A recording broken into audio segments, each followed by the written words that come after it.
அன்றாடம் வேலை முடிஞ்சு வீட்டுக்கு வரும்போதோ இல்ல ஒரு நீண்ட பயணத்துக்கு பிறகு உங்க கால்கள் ரொம்ப கனமா இருக்கிறத நீங்க எப்போதாவது உணர்ந்திருக்கீங்களா? ஆமா, நிறைய பேருக்கு அந்த அனுபவம் இருக்கும். ரைட். ஏதோ ரெண்டு பெரிய இரும்பு குண்டுகளை கால்கள்ல கட்டிக்கிட்டு நடக்கிற மாதிரி ஒரு சோர்வு தோணும் இல்லையா? அது வெறும் உடல் சோர்வு மட்டும்தானா? அதான் பலரும் யோசிக்கிற விஷயம். அதாவது உங்களை பூமியோட பிணைச்சு வச்சிருக்கிற புவியீர்ப்பு விசை உங்க உடம்புல தங்கி இருக்கிற கண்ணுக்கு தெரியாத ரசாயன கழிவுகள் மேல செலுத்துற அதீத அழுத்தமா? வாவ், தொடக்கத்திலே கேள்விகள் ரொம்ப விசித்திரமா இருக்கே. என்ன அப்படி பாக்குறீங்களா? இன்னைக்கு நாம அலச போற இந்த ஆழமான உரையாடலோட கருப்பொருளே மனித குலத்தோட அடிப்படை புரிதல்களையே தலைகீழா மாத்தக்கூடிய ஒண்ணுதான். கண்டிப்பா. இன்னைக்கு நாம தலைப்பு அண்டம், குரல், புவியீர்ப்பு விசையை வெல்லும் வள்ளலார் ரகசியம் அப்படிங்கிற ஒரு மிகச் சுவாரஸ்யமான பதிவை தான் முழுமையா பிரிச்சு மேய போறோம். ஆமா, இது ரொம்ப ஆழமான ஒரு பதிவு. பொதுவா ஒரு மனித உடம்பு புவியீர்ப்பு விசையை முறியடிக்கிறது அப்படிங்கறதெல்லாம் நம்ம ஹாலிவுட் படங்கள்ல மட்டும்தான் பாத்திருக்கோம், ரைட்? ஆமா, ஏதோ சூப்பர் ஹீரோ படங்கள்ல வர மாதிரி தான் தோணும். ஆனா 19ஆம் நூற்றாண்டுல வாழ்ந்த ஒரு தமிழ் அறிஞர் மனித உடல் எப்படி ஒரு ஒளி உடலா மாறி இந்த ஈர்ப்பு விசையை வெல்லும் அப்படிங்கிறதுக்கான பயாலஜி மற்றும் பிசிக்ஸ் சூத்திரங்களை தன்னோட பாடல்கள்ல புதைச்சு வச்சிருக்காருன்னு இந்த கட்டுரை வாதிடுது. அதான் இதுல ரொம்ப ஆச்சரியமான விஷயமே. இது வெறும் ஒரு கவித்துவமான கற்பனையா இல்ல இதுக்குள்ள நிஜமான அறிவியல் தர்க்கங்கள் ஒளிஞ்சிருக்கான்? இத பத்தி ஒரு ஆழ்ந்த அலசல் பண்ணதான் நாம இன்னைக்கு இணைஞ்சிருக்கோம். இந்த குறிப்பிட்ட கட்டுரை என ரொம்ப ஆழமா சிந்திக்க வச்ச ஒண்ணுன்னு தான் சொல்லணும்.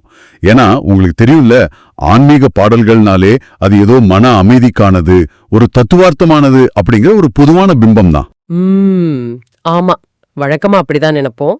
ஆனா இந்த கட்டுரையில சொல்லி இருக்கிற வள்ளலாரோட வரிகளை நாம அணுகும்போது ஏதோ ஒரு பௌதீகவியல் விஞ்ஞானியோட குறிப்புகளை படிக்கிற மாதிரி ஒரு ஃபீல் தான் வருது. ஓஹோ, ஒரு சயின்டிஸ்ட் எழுதின மாதிரி இருக்கா? ஆமா, ஒரு மேட்டர், அதாவது பருப்பொருள் எப்படி ஒளியா மாறுது, அதோட அடர்த்தி டென்சிட்டி குறையும் போது புவியீர்ப்பு விசை எப்படி அதோட பிடியை இழக்குது அப்படிங்கறத அவர் ரொம்ப துல்லியமா பதிவு செஞ்சிருக்காரு. நிஜமாவா? கண்டிப்பா. இது ஏதோ காத்துல மிதக்கிற ஒரு மேஜிக் பத்தின பதிவில்ல, மனித உடலோட அணுக்கள்ல நிகழக்கூடிய ரொம்ப நுட்பமான வெப்ப இயக்கவியலை பத்தின, அதாவது தெர்மோடைனமிக்ஸ் சார்ந்த ஒரு ஆழமான பார்வைன்னு சொல்லலாம். ஒரு நிமிஷம், இத கொஞ்சம் நம்ம பிரிச்சு மேய்வோம். நீங்க சொல்றது கேட்டா ஆன்மீகம் அப்படிங்கிற போர்வையில அவர் ஒரு முழுமையான அறிவியல் கோட்பாட்டை சொல்லியிருக்காருன்னு தோணுது. ஆமா, அதத்தான் இந்த கட்டுரை ஆழமா சொல்லுது. எப்படி மீற முடியும்னு சொல்லுது. அங்கதான் நம்ம ஒரு அடிப்படை பௌதிகவியல் தத்துவத்தை புரிஞ்சுக்கணும். இந்த கட்டுரை ரொம்ப அருமையான ஒரு உதாரணத்தை முன்னாடி வைக்குது. என்ன உதாரணம் அது? ஒரு பெரிய வெப்ப காற்று பலூனை, அதாவது ஒரு ஹாட் ஏர் பலூனை கொஞ்சம் கற்பனை செஞ்சு பாருங்க. ஓகே, அந்த பெரிய பலூன். ஆமா, அந்த பலூன் தரையில இருக்கும்போது ரொம்ப கனமானது உங்களுக்கு தெரியும்ல. அதை சுருட்டி தூக்கணும்னா பல ஆட்கள் தேவைப்படுவாங்க. ஆமா, ரொம்ப வெயிட்டா தான் இருக்கும். ஆனா அந்த பலூனுக்குள்ள ஒரு நெருப்பை மூட்டி உள்ள இருக்கிற காத்த சூடாக்க தொடங்கினதும் என்ன நடக்குது? ஓ, உள்ள இருக்கிற காத்து சூடாகுது. எக்ஸாக்ட்லி. வெப்பம் அதிகரிக்கும் போது உள்ள இருக்கிற அந்த காத்தோட அணுக்கள் விரிவடையுது, அதோட அடர்த்தி குறையுது. டென்சிட்டி குறையுது, ரைட்? அடர்த்தி குறைஞ்சதும் அவ்வளோ கனமா இருந்த அந்த பலூன் பூமியோட ஈர்ப்பு விசையை மீறி மெல்ல மெல்ல வானத்தை நோக்கி மேலே எழும்புது. ஓஹோ, அதாவது ஒரு பொருளோட எடைங்கிறது நிரந்தரமானதில்ல. அதோட உள்ள இருக்கிற அணுக்களோட அடர்த்திய வெப்பத்தின் மூலமா மாத்தினா அந்த எடையை ஈர்க்கிற பூமியோட விசை செயலிழந்துடும் சொல்றீங்களா?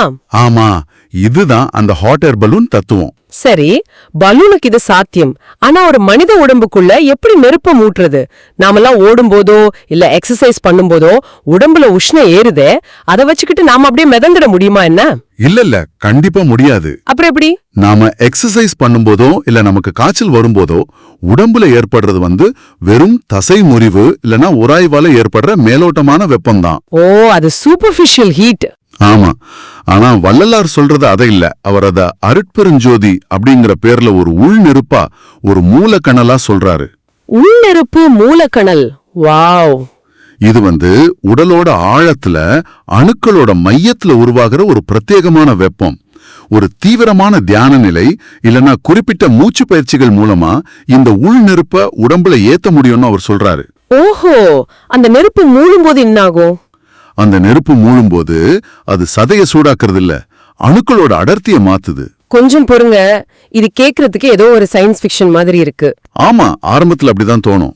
அணுக்களோட அடர்த்திய மாத்துதுன்னா நம்ம உடம்பு எதனால இவ்ளோ கனமா இருக்கு அப்படிங்கறத முதல்ல நம்ம வரையறுக்கணும் இல்லையா? இந்த கட்டுரை ஒரு சுவாரஸ்யமான வார்த்தையை பயன்படுத்துது. எந்த வார்த்தை? நம்ம உடம்புக்குள்ள இருக்கிற நச்சுக்களை இரும்பு பாலங்கள் போன்ற சளி அப்படின்னு உருவகப்படுத்துது. இது எனக்கு ரொம்ப வியப்பா இருந்துச்சு. ஆமா, அது ரொம்ப முக்கியமான பாயிண்ட். சாதாரணமா சளினா அது ஒரு திரவ நிலையில இருக்கிறது தானே. அது எப்படி இரும்பு பாலங்கள் மாதிரி, அதாவது ஒரு டம்பிள்ஸ் மாதிரி கனமாக முடியும்? அது ஒரு மிக முக்கியமான பயாலஜிக்கல் உண்மை. நாம சாப்பிடுற உணவு, சுவாசிக்கிற காத்து, ஏன் நாம அனுபவிக்கிற அதீத மன அழுத்தங்கள் கூட நம்ம உடம்புல சில ரசாயன மாற்றங்களை ஏற்படுத்துது. மன அழுத்தம் கூடவா? ஆமா, முழுமையா செரிக்கப்படாத புரதங்கள், வெளியேற்றப்படாத கழிவுகள் எல்லாமே காலப்போக்குல நம்ம உடம்போட செல்கள்ல, மூட்டுகள்ல, தசைநார்கள்ல அப்படியே இறுகி படிஞ்சிடுது. ஓ, ஒரு மாதிரி கெட்டியா படிஞ்சிடுமா? அதான் இதத்தான் கட்டுரை அடர்த்தியான இறுகி போன சளி கழிவுகள்னு குறிப்பிடுது. உங்க கால்கள்ல நீங்க ஃபீல் பண்ற அந்த அதீத கனத்துக்கு உங்க எலும்புகளை விட அந்த செல்களை சுத்தி படிஞ்சிருக்கிற இந்த கழிவுகள் தான் முக்கிய காரணம். ஆக உடம்புக்குள்ள இருக்கிற நச்சுக்களையே அவர் டம்பிள் சளி மாதிரி ஒரு பெரும் பாரமா உருவகப்படுத்துறாரு. எக்ஸாக்ட்லி, இதுதான் அந்த இரும்பு பாலங்கள். வள்ளலாரோட ஒரு குறிப்பிட்ட பாடலை இந்த கட்டுரை கோட் பண்ணுது. ஊனினை உருக்கி உள்ளொளி பெருக்கு வானினை தந்து மழை என பொழிந்து. இந்த வரியோட ஆழம் என்ன தெரியுமா? ஊன் அப்படின்னா உடல் இல்லனா சதைன்னு தானே அர்த்தம்? ஆமா, பொதுவா அப்படிதான் நினைப்போம். சதைய உருக்குறதுனா என்ன? ஒரு மனுஷன் அவனோட உடல் எடையை குறைக்கிறது பத்தியா அவர் அப்படி பாடியிருக்காரு? இல்ல, எடை குறைக்கிறது அப்படிங்கிற சாதாரண அர்த்தத்துல அவர் இதை சொல்லல. ஊன் அப்படிங்கிறது இங்க இறுகி போய் கிடக்கிறது அந்த பருப்பொருள் தன்மை, அந்த அடர்த்தியான கழிவுகளை குறிக்குது. ஓ, அந்த டம்பிள்ஸ் மாதிரி இருக்கிற கழிவுகளை சொல்றாரு. கரெக்ட். அந்த உள் நெருப்பு மூழும்போது அது முதல்ல செய்யற வேலையே பல வருஷங்களா அணுக்கள்ல இறுகி போய் கிடக்கிற அந்த கழிவுகளை உருக்குறது தான். வாவ், அந்த நெருப்பு இந்த டம்பிள்ஸை உருக்கிடுதா? அதான், அது உருக உருக உடம்போட அடர்த்தி குறையுது. அடுத்த வரிய கவனிங்க. உள்ளொளி பெருக்கி கழிவுகள் உருகி வெளியேறின அந்த வெற்றிடத்துல அணுக்கள் விரிவடைஞ்சு அங்கு ஒரு ஒளியோட தன்மை பெருகுது. ஓஹோ, பருப்பொருள் ஒளியா மாறுதான். அதான், அடர்த்தியான பருப்பொருள் லேசான ஒளியா மாறுற இந்த ரசவாதத்தை தான் அவர் அவ்வளோ சுருக்கமா பாடியிருக்காரு. அந்த இரும்பு பாலங்கள் மாதிரி இருக்கிற கழிவுகள் உருகிட்டா உடல் வான் எனப்படும் ஆகாயத்தன்மையை அடைஞ்சிடும். ஒரு ஆகாயத்தன்மையை அடையும் அப்படிங்கிறது மிக ஆச்சரியமான ஒரு கோணம். ஆகாயத்தன்மைனா எந்த விதமான எடையுமே இல்லாத ஒரு நிலை. ஆமா, டோட்டல் வெயிட்லெஸ்னஸ். இது கேட்கும் போதே ரொம்ப ஆச்சரியமா இருக்கு. உடம்புக்குள்ள இருக்கிற பழுவான நச்சுக்கள் உருகின பிறகு உடல் ஈர்ப்பு விசைய மீறுது அப்படிங்கிற தர்க்கம் எனக்கு புரியுது. ரைட். ஆனா எனக்கு ஒரு நடைமுறை சந்தேகம் இங்க வருது. என்னது அது? இந்த மாற்றம் நிகழும் போது ஒரு மனிதன் அதை பிசிக்கலா எப்படி உணர்வான்? தியானம் செஞ்சு முடிச்ச உடனே ஒரு ஃப்ரெஷ்னஸ் கிடைக்குமே, அது மட்டும் தானா? இல்ல இதை உணரக்கூடிய ஒரு தெளிவான அறிகுறி ஏதாவது இருக்கா? இது வெறும் மனசளவுல தோன்ற ஒரு புத்துணர்ச்சி மட்டும் இல்ல, இது ஒரு முழுமையான பிசிக்கல் மாற்றம். ஓ, பிசிக்கல் சேஞ்ச். ஆமா, இதுக்கான அறிகுறிய மூலக்கட்டுரை பிடிமானமற்ற தள்ளாட்டம் அப்படின்னு ரொம்ப தெளிவா வரையறுக்குது. பிடிமானமற்ற தள்ளாட்டமா அப்படின்னா? அதாவது நீங்க பூமியில நடக்கும்போது உங்க பாதங்கள் பூமியை ரொம்ப அழுத்தமா பற்றி கொள்ளுது இல்லையா? இது பூமியோட ஈர்ப்பு விசை உங்களை தன்னோட பிடிக்குள்ள வச்சிருக்கிறதுக்கான ஒரு அடையாளம். ஓகே, கிரிப் இருக்கு. ஆனா அந்த உள்நெருப்பால அந்த நச்சுக்கள் எல்லாம் உருகி உடம்பு லேசாக தொடங்கும் போது கால்கள்ல இருக்கிற அந்த பிடிமானம் கொஞ்சம் கொஞ்சமா நழுவும். தரையில நின்னாலும் ஏதோ காத்துல மிதக்கிற மாதிரி ஒரு தள்ளாட்டம் ஏற்படும். பிடிமானமற்ற தள்ளாட்டம். ஒரு நிமிஷம் இருங்க, இங்கதான் விஷயம் ரொம்ப இன்ட்ரெஸ்டிங்கா மாறுது. எப்படி சொல்றீங்க? பொதுவா நாம தள்ளாட்டம் அப்படின்னாலோ இல்ல கால்கள்ல பிடிமானம் இல்ல, கிரிப் இல்ல அப்படின்னாலோ அது உடம்போட பலவீனம்னு தானே நினைப்போம். ஆமா, வயசானாலோ இல்ல உடம்பு சரியில்லைனாலும் தள்ளாடும். அதான் நாம உடனே பலவீனம்னு நினைச்சு டாக்டர் கிட்ட ஓடுவோம். தரையில பிடிமானம் இல்லைன்னா அது உடம்போட பேலன்ஸ் தவறது அப்படிங்கிற கணக்குல தானே வரும். நீங்க சொல்றது ஒரு மெடிக்கல் பாயிண்ட் ஆஃப் வியூ. ஆனா கட்டுரை இத வேற ஒரு பரிமாணத்துல விளக்குது. பலவீனத்தால வர்ற தள்ளாட்டத்துல உடம்பு பூமியை நோக்கி விழப்பாக்கும். கரெக்ட். ஏன்னா ஈர்ப்பு விசை உடம்ப கீழே இழுக்குது. ஆனா நீங்க பாத்தீங்கன்னா, நீங்க சொல்றத பார்த்தா அது பலவீனம் இல்ல. ஆமா, நீங்க சொல்றத பார்த்தா அது பலவீனம் இல்லையே. எக்ஸாக்ட்லி. வள்ளலார் குறிப்பிடுற இந்த தள்ளாட்டம் அப்படிங்கிறது நீங்க கீழே விழுறதுக்கான அறிகுறி இல்ல, நீங்க மேலே எழும்ப போறதுக்கான அறிகுறி. வாவ், மேல எழும்ப போறதுக்கான அறிகுறி. இது ஈர்ப்பு விசையோட பிடி உங்களை விட்டு விலகிறதான ஒரு மாற்றம். சுருக்கமா சொல்லணும்னா, பூமி தாயோட பிடியிலிருந்து விடுபட்டு எல்லையற்ற பிரபஞ்சத்தோட பிடிக்குள்ள, அதாவது விண்ணின் பிடிக்குள்ள ஒரு மனிதன் செல்வதற்கான ஒரு டிரான்சிஷன் தான் இந்த தள்ளாட்டம். ஒரு டிரான்சிஷன். இது நம்ம உடம்பு மீதான ஒட்டுமொத்த பார்வையை மாத்துதே. ஆமா, இதத்தான் அவர் காற்றில் மிதக்கும் நிலை அப்படின்னு ரொம்ப எளிமையா பதிவு செஞ்சிருக்காரு. நாம எதோ ஒரு குறைபாடுன்னு நினைக்கிறோமோ அதுவே இயற்கையோட விதிகளை மீறதுக்கான முதல் படியா இருக்கு. சரி, இதுக்கு ஆதாரமா வள்ளலார் ஏதாவது எழுதியிருக்காரா? கண்டிப்பா. ஏன்னா வெறும் ஒரு மிதக்கிற உணர்வு அப்படிங்கறத தாண்டி நிஜமாவே புவியீர்ப்பு விசை முறியடிக்கப்படுதா அப்படிங்கறதுக்கு ஏதாச்சும் குறிப்புகள் இருக்கா? ரொம்ப உறுதியான குறிப்புகள் இருக்கு. அவரோட பாடல்கள்ல இது மிக தெளிவா பதிவு செய்யப்பட்டிருக்கு. ஒரு வரியை கேளுங்க. காற்றாலே, புவியாலே, ககன மதனாலே, நேற்றாலே, மற்றுள்ள நிலைகளாலே, எற்றாலும் தடுக்க ஒண்ணாத பெருந்தடையிலா ஒளி உடல். பெருந்தடையிலா ஒளி உடல், இதோட அர்த்தம் என்ன? இதுல ஒவ்வொரு சொல்லும் இயற்கையோட ஒவ்வொரு பௌதிக விதியை குறிக்குது. காற்றாலே அப்படிங்கிறது ஏரோடைனமிக்ஸ். ஓ, ஏரோடைனமிக்ஸ். புவியாலே அப்படிங்கிறது ஈர்ப்பு விசை, அதாவது கிராவிட்டி. அதாவது காத்து, பூமி, ஆகாயம்னு பிரபஞ்சத்தோட எந்த ஒரு விதியாலையும் தடுத்து நிறுத்த முடியாத ஒரு நிலைய மனித உடல் அடையுது. ஆக எதுவுமே தடுத்து நிறுத்த முடியாத ஒரு ஒளி உடல். அதத்தான் பெருந்தடையிலா ஒளி உடல் அப்படின்னு அவர் பிரகடனப்படுத்துறாரு. அணுக்களோட சேர்க்கை முழுமையா மாறி ஒரு ஒளி உடலா பரிணமிக்கும் போது பூமியோட எந்த விதியும் அந்த உடம்போட மேல செயல்படாது. இது உண்மையிலேயே மூளைய உழுக்கிற ஒரு சிந்தனை தான். ஈர்ப்பு விசை உள்ளிட்ட எல்லா தலைகளையும் உடைச்சு ஒரு ஒளி உடலா மாறுறது கேக்குறதுக்கே ரொம்ப அற்புதமான ஒரு விடுதலையா தோணுது. ஆமா, ரொம்ப ஆழமான விடுதலை அது. ஆனா இங்கே எனக்கு ஒரு மிகப்பெரிய தயக்கமும் எச்சரிக்கையும் தோணுது. என்னது? எந்த ஒரு பிரம்மாண்டமான பௌதிக மாற்றத்துக்கு பின்னாலேயும் ஒரு ஆபாயம் ஒழிஞ்சிருக்கும் இல்லையா? இப்படி உடம்போட வெப்பத்தை ஏத்தி அணுக்களோட அடர்த்திய மாத்துறது அப்படிங்கறது சாதாரணமா விளையாடுற காரியமா தெரியலையே. இதுல இருக்கிற ஆபத்து என்ன? நீங்க சரியா அந்த மையப்புள்ளிக்கு வந்துட்டீங்க. இந்த ஆழமான உரையாடலோட மிக முக்கியமான எச்சரிக்கை பகுதி இதுதான். சொல்லுங்க, என்ன அந்த வார்னிங்? இந்த ஒட்டுமொத்த செயல்முறையும் ஏதோ 2 நாள் தியானத்துல செஞ்சிடலாம் அப்படின்னு நினைக்கிறது மிகப்பெரிய முட்டாள்தனம்னு இந்த கட்டுரையை எச்சரிக்குது. ஓ, ஷார்ட்கட் கிடையாதா? கண்டிப்பா கிடையாது.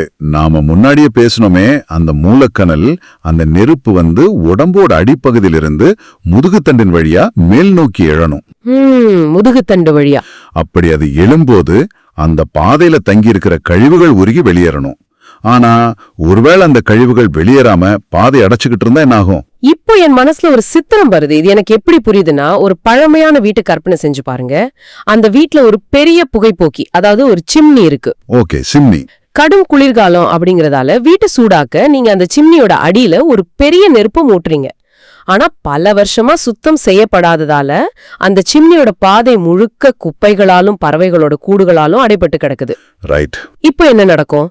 புகை வெளியேற வழி இல்லாம உள்ள வெப்பம் அதிகரிச்சு அந்த வீடே தீப்பிடிச்சு எரிஞ்சு சாம்பல் ஆயிடும் இல்லையா? வீடே தாங்காதுல்ல? ஆமார், வீடே எரிஞ்சிடும். உடம்போட முதுகுத்தண்ட அந்த சிம்னிக்கு ஒப்பிட்டா இது எவ்வளவு பெரிய ஆபத்துன்னு எனக்கு புரியுது. மிக மிக துல்லியமான ஒப்பீடு. இதை விட சிறப்பா அந்த ஆபத்தை விளக்க முடியாது. மனிதனோட முதுகுத்தண்டு தான் அந்த சிம்னி. வாவ், உள் நெருப்போட வெப்பம் பாதுகாப்பா மேல ஏறணும்னா பாதையில இருக்கிற அடைப்புகள், அதாவது அந்த நச்சு கழிவுகள் முழுமையா நீக்கப்பட்டிருக்கணும். ஓ, அது ரொம்ப முக்கியம். இதனாலதான் கட்டுரை ஒரு கடுமையான எச்சரிக்கையை முன்வைக்குது. உடம்புல சளி அடைப்போ இல்ல கடினமான நச்சுக்களோ இருக்கும்போது இந்த வெப்பத்தை ஏத்துற பயிற்சிகளை செஞ்சா உடம்பு அந்த அழுத்தத்தை தாங்காது, உள்ளுறுப்புகள் பொசுங்கி போற ஆபாயம் இருக்கு. அப்படியென்றால் இந்த ஈர்ப்பு விசையை வெல்ற பயிற்சி அப்படிங்கிறது வெறும் மூச்சு பயிற்சி இல்லனா மனசை கட்டுப்படுத்துற தியானம் மட்டுமே கிடையாது. இல்லவே இல்ல. அது ஒரு மிக கடுமையான உயிரியல் சுத்திகரிப்பு, அதாவது ஒரு பயாலஜிக்கல் டீடாக்ஸ் அப்படிங்கிறது தெளிவா புரியுது. பல வருஷமா நம்ம சேர்த்து வச்சிருக்கிற நச்சுக்களை வெளியேற்றுறது தான் முதல் படி. அதனாலதான் வள்ளலார் தன்னோட வாழ்நாள் முழுசும் உணவு பழக்க வழக்கங்கள்ல மிக கடுமையான கட்டுப்பாடுகளை விதிச்சாரு. ஓ, அதனாலதானா? ஆமா, அவர் புலால் உணவை தவிர்க்க சொன்னதும் மிதமான உணவை சாப்பிட சொன்னதும் வெறும் அறநெறிகளுக்காக மட்டும் இல்ல, அது இந்த பயாலஜிக்கல் டீடாக்ஸ்க்கான அடிப்படை தேவை. புரியுது. உள்ளழுக்கு வெளியேறாத வரை அருள் ஒளி உள்ளே தங்காது அப்படின்னு அவர் உறுதியா சொல்றாரு. உள்ளே இருக்கிற அந்த பலுவான டம்பிள்ஸ் வடிவ கழிவுகள் வெளியேறாம உடம்பு லேசாகிறது சாத்தியமே இல்ல. ஆமா, அது ரொம்ப லாஜிக்கலா இருக்கு. இது ஏதோ விருப்பப்பட்டா செய்யக்கூடிய ஒரு விஷயம் கிடையாது. இது இயற்கையோட மிக கடுமையான பௌதீக விதி. இப்போ எல்லா புள்ளிகளும் மிக தெளிவா இணையுது. பலூன்ல ஏத்தப்படுற நெருப்பு மாதிரி நமக்குள்ள ஏத்தப்படுற அந்த மூலக்கணல், ஆமா, அந்த பிடிமானமற்ற தள்ளாட்டம், ரைட், அதோட உச்சமா எந்த பௌதீக விதிகளுக்கும் கட்டுப்படாத ஒரு தடையிலா ஒளி உடலா மாறுறது. இத்தனை ஆழமான அறிவியல் மற்றும் பயாலஜிக்கல் மாற்றங்களை எந்த விதமான நவீன உபகரணங்களும் இல்லாத ஒரு காலகட்டத்துல ஒரு மனிதர் தன் பாடல்கள்ல அத்தனை அழகா பதிவு செஞ்சிருக்காரு அப்படிங்கிறது ஆச்சரியத்தோட உச்சம்னு தான் சொல்லணும். உண்மைதான். இது ஆன்மீகமா இல்ல அறிவியலா அப்படின்னு பிரிச்சு பார்க்க முடியாதபடி ரெண்டும் பின்னி பிணைஞ்சிருக்கிற ஒரு அற்புதமான பதிவு இது. கண்டிப்பா. மனித உடம்பு அப்படிங்கிறது வெறும் சதைப்பிண்டம் மட்டும் இல்ல, அதுக்கான சாத்தியக்கூறுகள் பிரபஞ்சம் அளவு விரிவானவை அப்படிங்கறது இந்த கட்டுரை ரொம்ப ஆழமா நம்முள் விதைக்குது.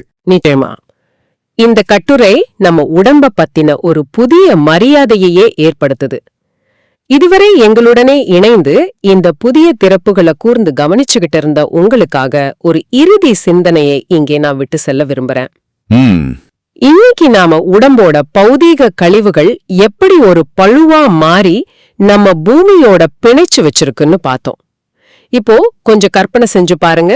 உங்க மனசுக்குள்ள நீங்க பல வருஷமா சேர்த்து வச்சிருக்கிற கோபம், குற்ற உணர்ச்சி, பயம், பொறாமை, இது போன்ற உணர்ச்சி கழிவுகளுக்கும் ஒரு இடம் இருக்குமோ? வாவ், ஆழமான கேள்வி. கண்ணுக்கு தெரியாத அந்த உணர்ச்சி பாலங்கள் தான் உங்கள வாழ்வுல அடுத்த கட்டத்துக்கு பறக்க விடாம தடுக்கிற அதீத புவியீர்ப்பு விசையா செயல்படுதோ அந்த கண்ணுக்கு தெரியாத டம்பிள்ஸ் தானோ? பௌதிக கழிவுகளை சுட்டெரிக்க ஒரு மூலகனல் இருக்கு அப்படின்னா உங்க மனசோட கழிவுகளை உருக்கக்கூடிய அந்த உள் நெருப்பு எதுவா இருக்கும்? அது அன்பா இல்ல சுய தேடலா? கொஞ்சம் ஆழமாவே யோசிச்சு பாருங்க. ரொம்ப அற்புதமான சிந்தனை. உங்களுக்காக பிரத்யேகமா உருவாக்கப்பட்ட இந்த ஆழ்ந்த அலசலை இத்துடன் நிறைவு செய்றோம். இது போன்ற மற்றொரு சுவாரஸ்யமான தேடலில் சந்திப்போம்.